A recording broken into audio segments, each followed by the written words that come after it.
Jonathan, what is on the agenda today? Because it's been some time. Laura, good morning to you. Good morning to the viewers. Yes, it's been some time. Hard to believe it's been 4 weeks, especially considering it wasn't that long ago that the government apparently put us on a war footing with National Cabinet. We know the big issue of the week has also been aged care, with Senate estimates in particular revealing that the government doesn't know how many people in its aged care sector, its aged care workers, have actually been vaccinated. They're beginning the process today and going forward of a portal asking those aged care workers to actually come forward and tell them.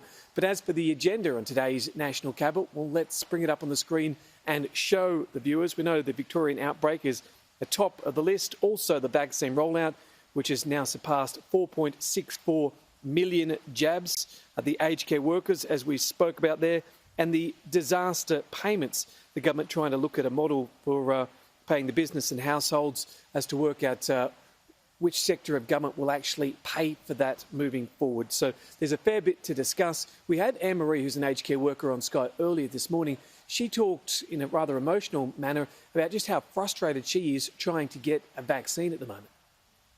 I thought that aged care workers and frontline workers were going to be the first people vaccinated. Another lie. They do not seem to make.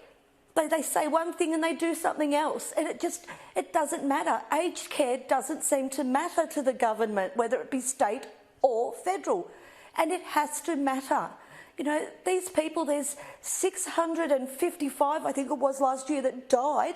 There's 655 families that are devastated and broken.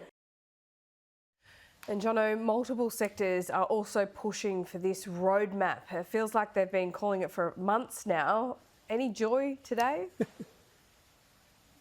No, there's still no joy here. Now, we know specifically that Scott Morrison talked a number of weeks back about this meeting, talking about what we now know as those vaccine passports, potentially enabling those people who have had vaccines or been vaccinated to have greater freedom. Now, that will be discussed today, but I understand from what I'm told there won't be a decision made on that. But we have multiple sectors now pushing the government. We have the tourism, agriculture and education sector all asking the government for a roadmap, saying we risk falling behind. Now, you played a little bit of Jennifer Westacott earlier. I want to play another grab now. She makes the point that key milestones need to be set out so that business can respond, and especially regarding the issue of state borders.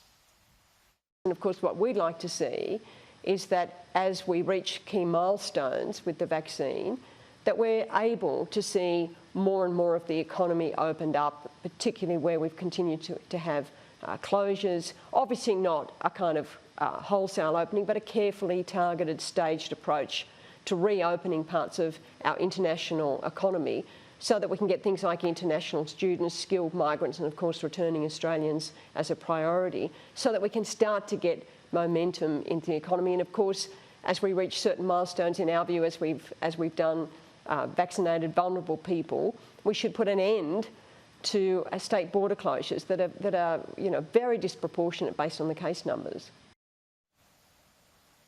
Yeah, Laura, it's important to note that businesses are making the point that costs continue to multiply. Other nations are moving ahead.